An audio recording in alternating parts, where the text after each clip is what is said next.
Good evening and welcome to Special Assignment. I'm Ashraf Garda. Tonight we bring you a follow-up to Pollsmoor's Got Talent, which we broadcast in 2009, about a unique rehabilitation program that trains offenders to produce television programs for offenders, the only one of its kind in the world. But this program has now been shut down.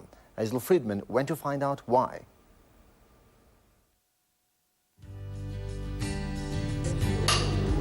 In 1998, Marius Bowden had a vision to change the lives of South African inmates in prison. I haven't done what I've done for 14 years because I needed a job. I did it because it's my passion. He trained offenders to produce television programs for offenders. Rehabilitation is not just training people in skills. It is really developing the person, the inner man, the person inside.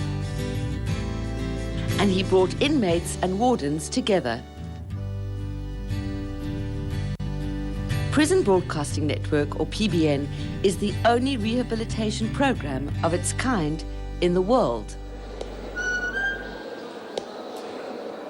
But now its services have been terminated. Lockdown!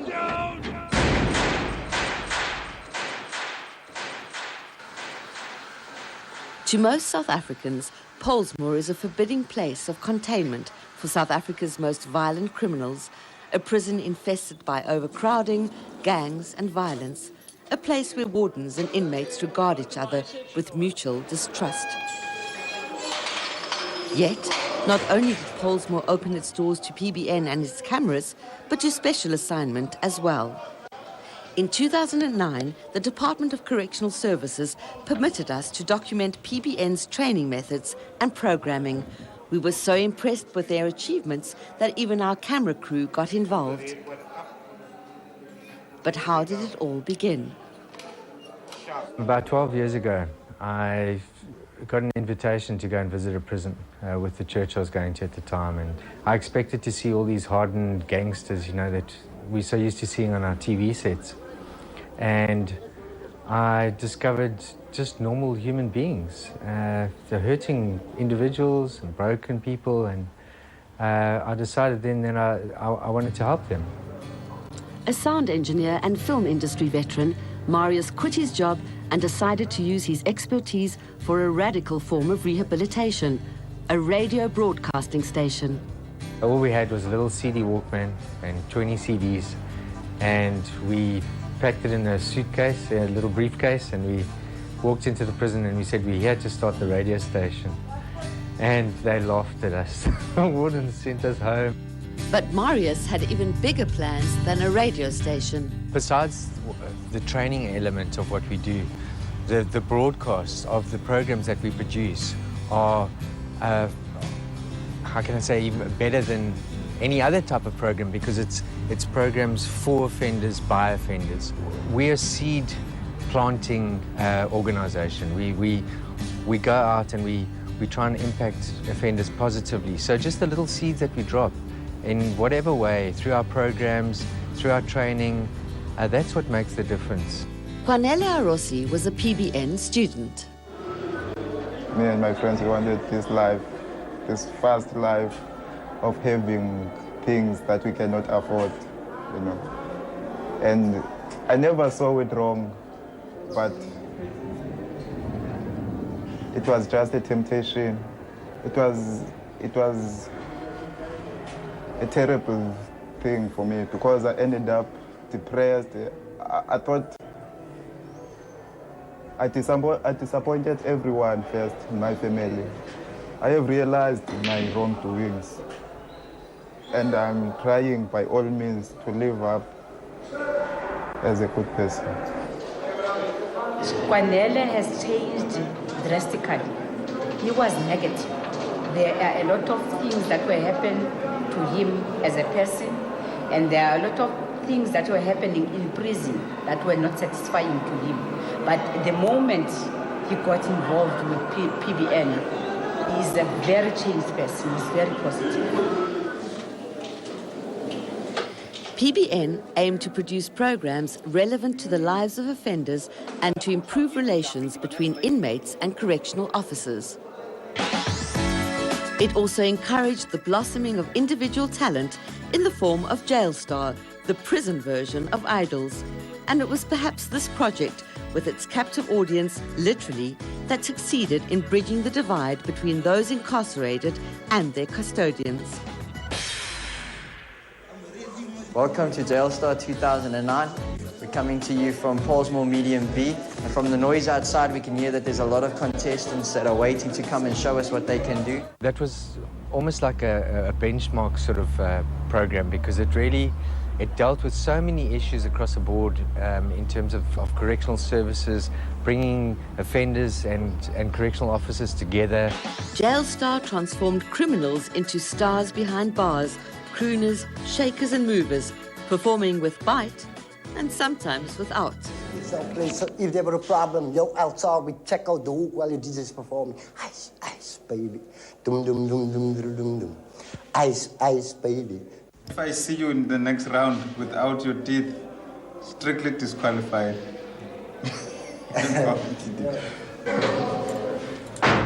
Yes. You know?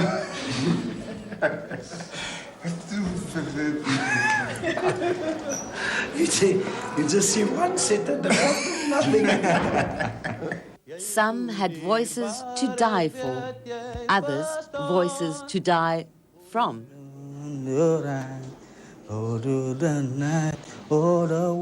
If I was your girlfriend and you sing for me like that, I would have given you a gun and say, shoot me rather. Rather shoot me, because I can't listen to you. I'm gonna die if I listen. People have to put these hard shells over themselves the whole time. And a competition like this, you know, people could show their fun side. One might be wearing brown uniform, the other might be wearing orange uniform, but at the end of the day, we're all people inside those uniforms. And to sit on an equal level for the shooting of that show, it was great. So why, given its success and support, has PBN been shut down? We'll get the answers after this.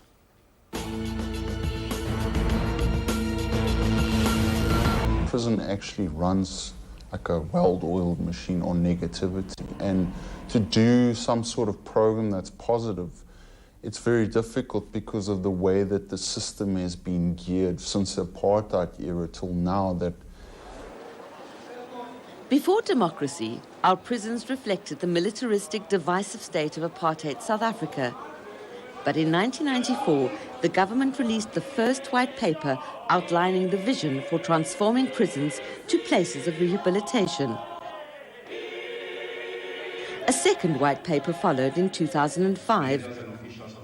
Even the term prison was changed to correctional facility. The role of the department in this cluster is not to punish the perpetrators of crime, but to contribute to preventing the commission of crime through the changing of offending behavior. It was about making that shift from prison as punishment to prison for punishment. Stan Henkerman is with the Institute for Justice and Reconciliation. From the late 1990s, he ran a rehabilitation program called Prison Transformation Project, first in Pollsmoor, then in facilities countrywide. When you walk with a prison warder, you feel that you have chosen sides. That's the way I felt, because I felt that offenders in particularly think, okay, so you're one of them, and so that was pretty much the environment, and so you can understand that they listen to you, but they sizing you up, and the big issue for any offender is, yeah, that's all right. You can say what you want to say, but are you going to come back? But Marius did come back. At no cost to the Department of Corrections, he developed a state-of-the-art television infrastructure, not only to implement his vision for PBN inside prison, but outside as well. One of the things that we've tried to do is to get the offenders involved on the outside. We haven't been able to do that to a great extent because of restrictions in funding and that sort of thing. But that's certainly something that we're trying to develop, where we can have an outside production company as such that can actually employ these guys. Because when they come out, a lot of people don't want to give them opportunities. He also made plans to establish a national prison television station that would broadcast programs by both offenders and ex-offenders. We've proposed a national television station for correctional services that will basically link up all the TV networks, the current TV networks, and make them far more effective than they are at the moment, and really just enhance what correctional services have already done in trying to control what offenders watch and that sort of thing. But there has to be another element beyond just controlling what they watch, and that is to provide relevant and specifically tailor-made programs for offenders. His vision has been endorsed by bodies such as the Cape Film Commission. He also presented his plan to the spokesperson for the Minister of Correctional Services and the National Commissioner of Corrections, who also hailed it.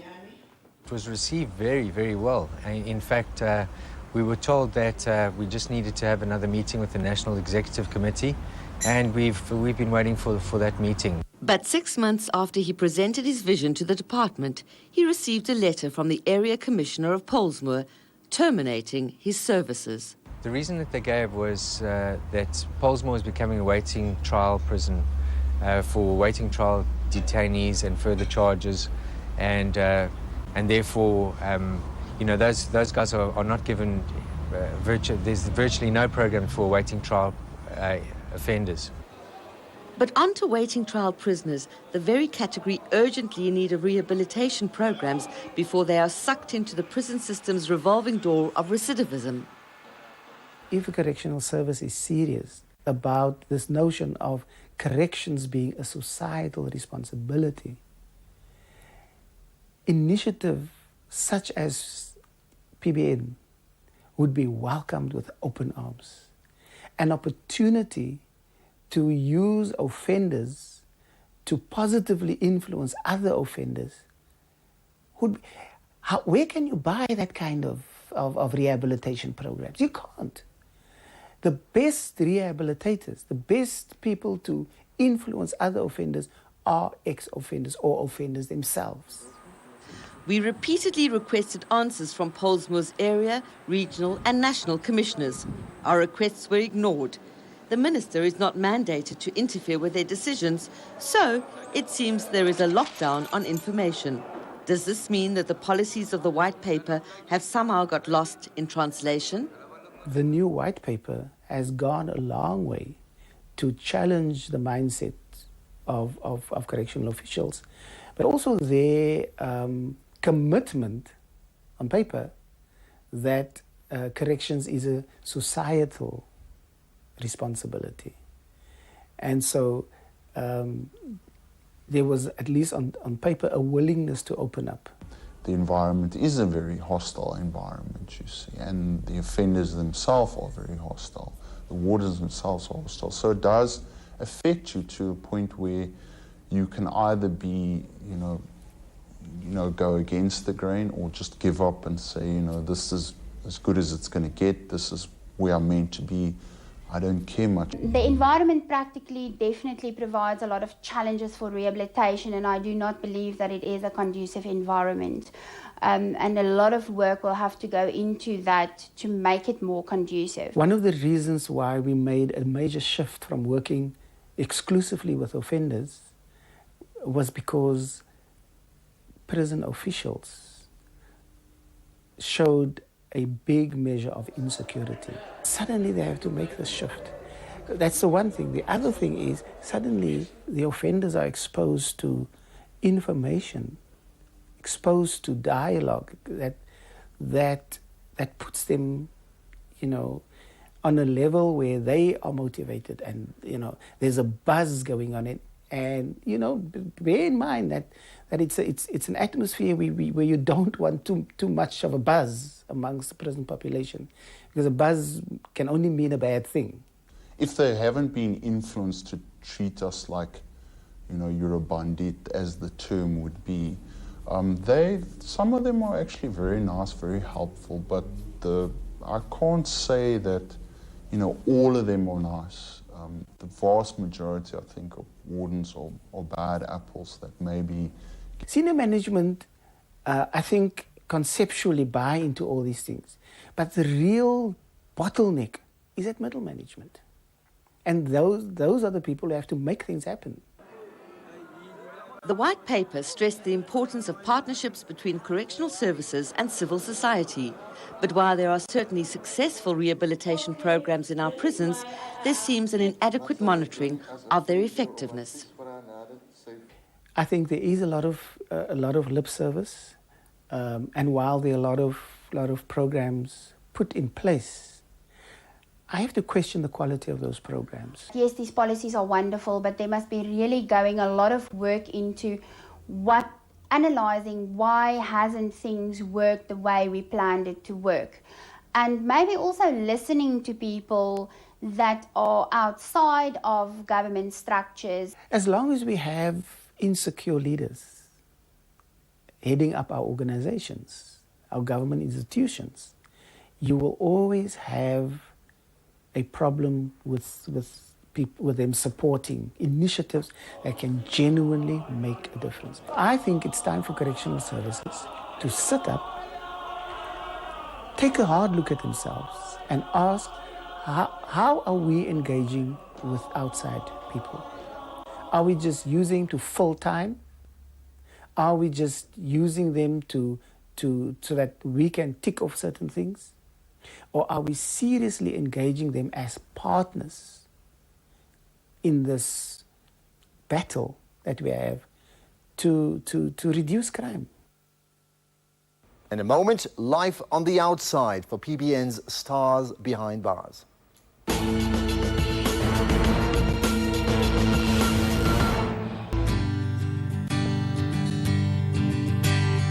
Cornelia Rossi was released on parole from Pollsmoor in February 2010. He had been one of PBN's students when Special Assignment broadcast the story on the network. I never thought about TV and film before. That was just a chance that I saw, and I wanted to escape the key. Then I went there and I find it cool. So as time goes by, I got interested. But while he found his place in prison, the outside world would be a major challenge. When they come out, it is so difficult to cope because suddenly you don't have the same kind of power. Suddenly you're reduced to nothing. And that makes it extremely difficult. When I was released, I phoned Maria telling him that I was released, and he managed to give me a job. Then I worked with him. Soon after, Cornelia returned to Pollsmoor, but not as a repeat offender, rather as a PBN volunteer. It was great for me going back there, like as a free man, because prison is like another place. There's those long, dark corridors and places where you can't even think of, like showers, running all night and all that. And that, when you go in prison, like as a free man, you think, I used to be in the same situation as this guy. Cornelia was utilized by PBN to assist with the PBN student intake of 2010. One of the students was Vusi Kinisili. I didn't know what I was coming into, but I just told myself that the day I was convicted that I have to go to prison, not to waste time. I don't have there to play and I have to do something for myself, you see. And the first thing that came to mind was television. Cornelia and Vusi were active participants in many of PBN's 2010 programs, particularly the Pollsmoor Survival Guide, a step-by-step guideline for first-time offenders. Prison is a strange institution to come into. It will take you a while to get used to it. And there are many valuable lessons to be learned.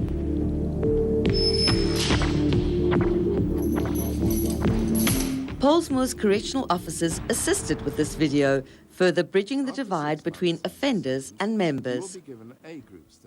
Vusi was subsequently released in January 2011.